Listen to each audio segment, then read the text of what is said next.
Hey everybody, what's going on? This is Clayton from the HOTH, and I want to welcome you to this awesome week. This is local SEO week here at the HOTH. We got a lot of stuff in store for you guys this week, and I'm super excited to share it all with you.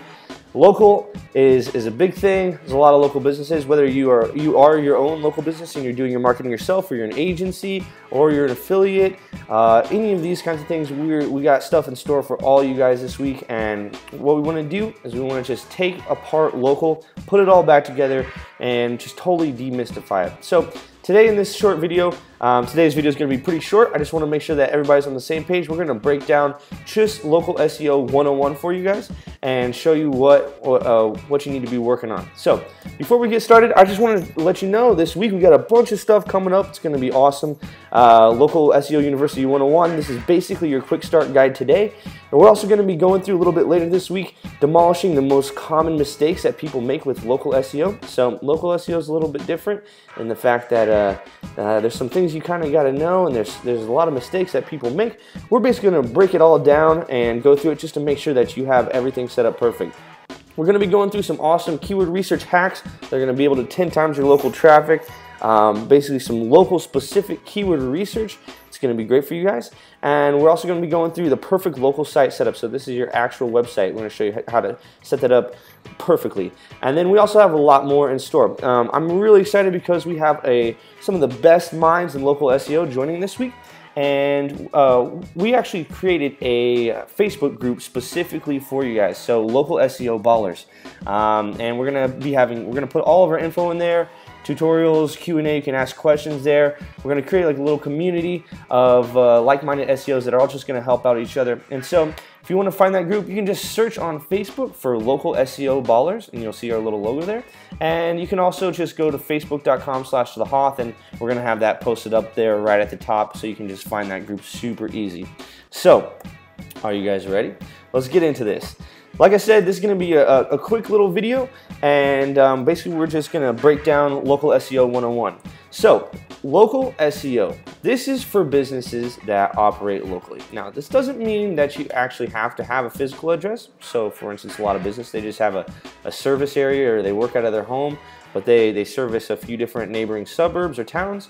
So you don't necessarily have to have a physical address, but there are times that you do have to have a physical address. So, for instance, if you want to have a Google local page, you need to have a physical address. That could be real or fake, I guess, up to you, but mostly we recommend that you actually have like a real address. Doesn't mean that people are going to come knocking on your doors, but to set up a Google local page, you do need to have a physical address. This info, like I said, is relevant for agencies. It's also relevant for small business owners. So if you are a small business and you're doing your own local SEO, this is great for you. This is basically the intro video that's just going to let you know exactly what the major parts of local SEO are, and we can make sure that everybody's on the same page. And even affiliates. So there's definitely ways that you can, not necessarily affiliates, but there's ways that you can, even if you don't have a local business, you can help out local businesses by ranking pages for them, and then you can rent out those pages to them. So this can even be relevant to them, relevant to affiliates and people that are not actual agencies or small business owners. So awesome. Now, let me just break this down real quick. All right, we actually have 3 types of local assets. Now, these are things that you need to know about. These are things that you need to own in order to do local SEO. So, real simply, the first one is your website. That's your actual main website that you have. The second one is your Google local page, and this is the thing that comes up in that little 7-pack when you search something local. And the third thing is your alternative properties. So these can be things like Facebook, Yelp pages, YouTube videos, all these kinds of things. So let's break these down specifically. The first thing is your website. And your website, this is your chance to do whatever you want. So a lot of people ask, man, we want to expand our territory. We have a service area. We want people that search not just where our main business is, but every city and suburb. We want to come up for that. Well, your website is your opportunity to do that, and this is awesome. So you can basically build out landing pages for any city, suburb, etc. that you want to target. So yourwebsite.com/Chicago, yourwebsite.com/Naperville, whatever page, whatever area that you want to target, you can target with your website. It's basically your chance to do whatever you want. And real simply, you just rank this the same way you do any other website. Local isn't specific, isn't different in that regards in terms of getting links. So all the kinds of links that we recommend here definitely apply. We recommend getting natural links from like great directories. These are like citation directories, local organizations, social media, all those kinds of things. So the main point is your website is your main asset, and you can basically do whatever you want with it, and you just rank it like any other website that you would rank. The second thing that we have is your Google local page. Now this is the thing that comes up in maps, or when you search for something local and you get that little map that comes up, this is your Google local page. So it's kind of confusing because Google has actually called it like about 1,000 things in the past. So they called it Google Local, Google Places, Google Plus Pages, Google My Business. Now it's actually Google My Business, but they've called it a million things in the past, so that's what it is now. Now, if you don't have this set up, what you're going to need to do is you're going to need to go claim this, all right? And you can do this really easily. Just go to google.com/business if you haven't already claimed yours, and it'll help you just go through the process of searching for if you already have an existing listing or creating a new one. They usually mail you a card so you can actually verify where you're at, but you basically just need to claim your Google local page, all right? And the way you rank this, the way you get showing up in there, this is actually ranked by a blended mix of organic symbols and citations. So basically what that means, if that's too confusing, basically that means how good your SEO is on your website, how strong your actual website is, plus how many citations you have and the quality of them.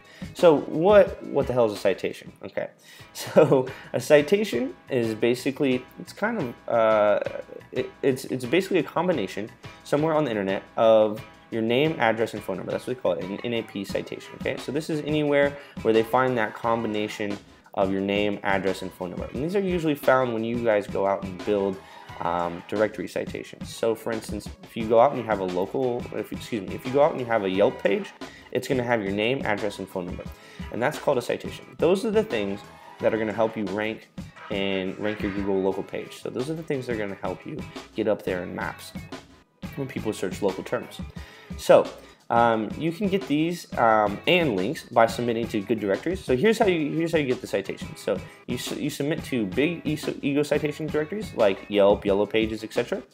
You're also wanting to submit to local directories. So if you have anything local in your area, you're going to want to submit to niche directories, and you're going to want to submit to social media. So for instance, if you have a Facebook page, a YouTube page, a Twitter page, etc., you can put your name, address, phone number on there, and that will count as well. And rich media citations. So sometimes that's kind of same as social citations, but rich media citations would be like anywhere you have photos or video. So obviously YouTube or Flickr, etc. These are places where you can also drop your name, address, and phone number, and those can count to help you rank your Google Local Plus page. And then the third thing is your alternative properties, and I love these because these are like pouring gasoline on the fire. Okay, these can be anything else. So we already said you have your main website, you have your Google Local page, and then your alternative properties are super valuable.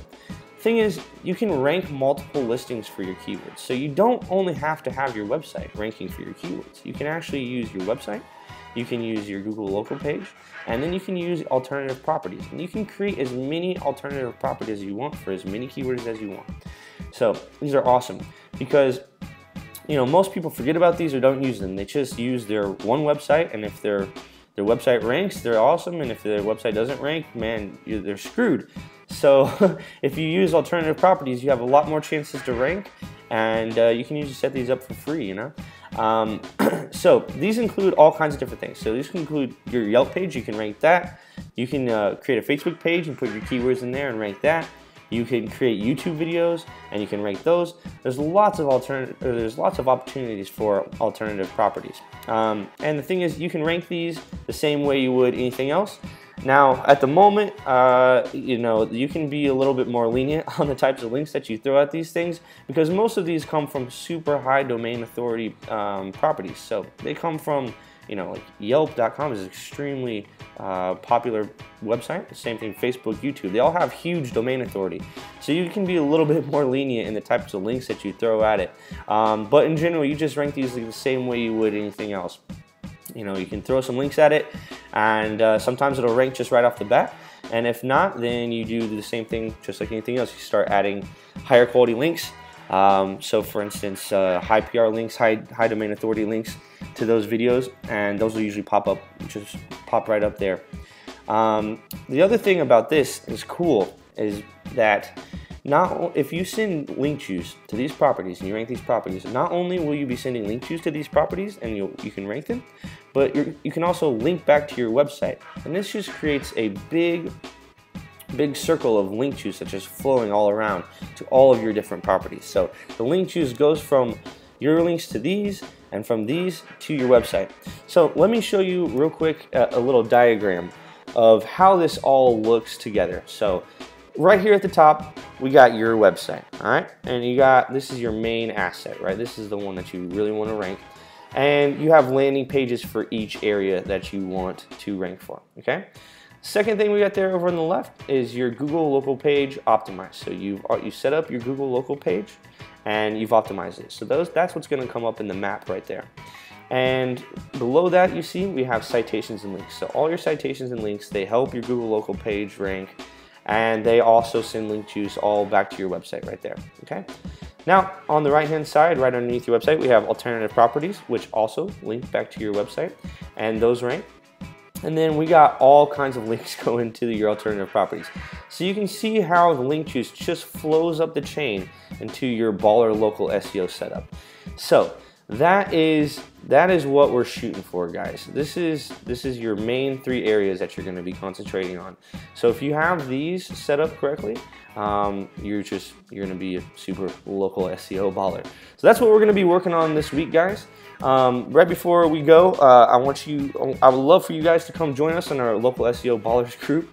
Just go to the facebook.com/thehoth, and we're going to be answering questions this year. We're going to be answering questions there. So please go in there, ask any questions that you want. And we're still in the process of creating a bunch of content for this week. So if you do have stuff you want us to create or put into our schedule of things, please go in there and ask. And if we get a lot of the same questions, we'll create content specifically for you guys. So I hope this was really helpful for you. You know, this is basically just a short intro to local SEO and the kind of setup that you're going to need. We're going to be diving into a lot more detail this week. So please join us in that group, ask any questions, and really looking forward to talking to you guys. All right, thanks so much.